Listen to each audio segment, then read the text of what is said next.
8 years, the license to operate the national lottery is up for grabs. There's usually a 2-year run-up period where potential bidders can put together their applications.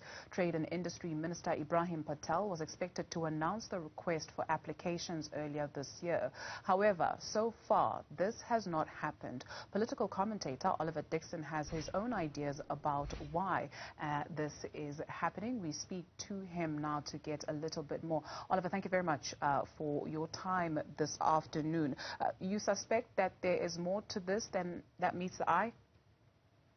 Look, there may well be more than this than meets the eye, right? It's unlikely the case, as I recently wrote in the Business Day, it's unlikely the case that this is a mere administrative oversight, right? That's to say the minister would have been late by a few days, maybe a week at most, to put out this request for proposals. That could have been accounted for as an administrative oversight. Maybe he's busy, maybe he has a backlog of paperwork to get through. But it's been months since the minister had to release this document and still hasn't put out the request for proposals. And this heavily prejudices quite a number of potential bidders, right? Particularly bidders that are black and disadvantaged in terms of its scale of business, right? And that means it necessarily gives some sort of advantage to bidders that are well-financed, that have the infrastructure and financial muscle to be able to put together a good bid. There's a reason why, Dudu, that there's a 2-year runway between when a license when bids come in for the license to when the license is issued, because it's such a complex a bid to put together that you need 2 years to be able to do it. And every week counts, every month counts, and the minister's a couple of months late by now. In fact, the request for proposal should have been opened in September already, and that is still not the case. Right, and we have gone through some lengths to try and get hold of the Department of Trade and Industry, but at the time of going on air, we were not able to get anybody, but we would definitely keep trying so we can get a response to this. In your article, you note that the minister is asleep at the wheel, the weakest link in President Cyril Ramaphosa's economic cluster, deserving of a sacking. Are you saying this in particular to this bidding process not being announced, or there's more to that? No, there's definitely more to that, right? That particular part of my column that you reference is a column that was published months ago. In fact, I think about 4 or so months ago, I wrote about the inefficiencies in Minister Patel's office.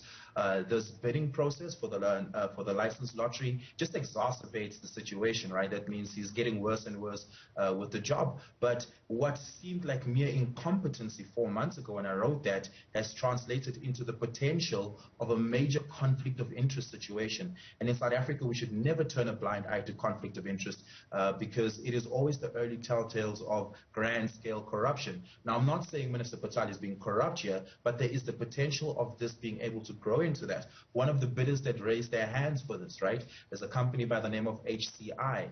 The leader of that company, the superintendent there, is Johnny Copeland, right, who in his own book describes his relationship with Minister Patel to be more than just friendly.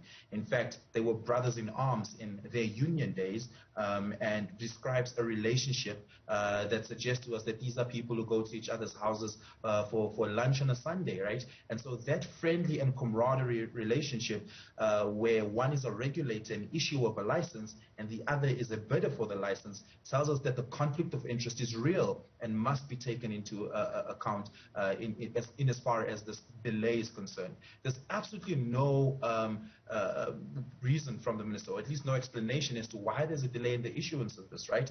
The board is all pleading to the president to intervene. The board is saying, Mr. President, we haven't, as the board of the National License Commission, Lottery Commission, we haven't been able to communicate with the minister since 2019, since the minister took over this particular portfolio. In tandem with that, the board also then said, Mr. President, we've also put together the necessary recommendation to the minister for the issuance of this request for proposal, and still nothing has happened. The board is being blue-ticked by the minister, right? And so it cannot be accounted for as just a mere clerical administrative oversight. Taking this delay into account, taking the potential for conflict of interest into account, that the minister has a relationship with one of the potential bidders, we have to start asking some really hard questions about what is at play. And just to your point there, so you speak of state capture, whether it's done by the private sector or the public sector, essentially there needs to be vigilance, you'd say. Absolutely. And what we're merely asking for, two things from Minister Patel. One, an explanation for the delay. Why has there been a delay? And two, for transparency in terms of his relationship with potential bidders for this particular license. Oliver Dixon is a political analyst. Thank you.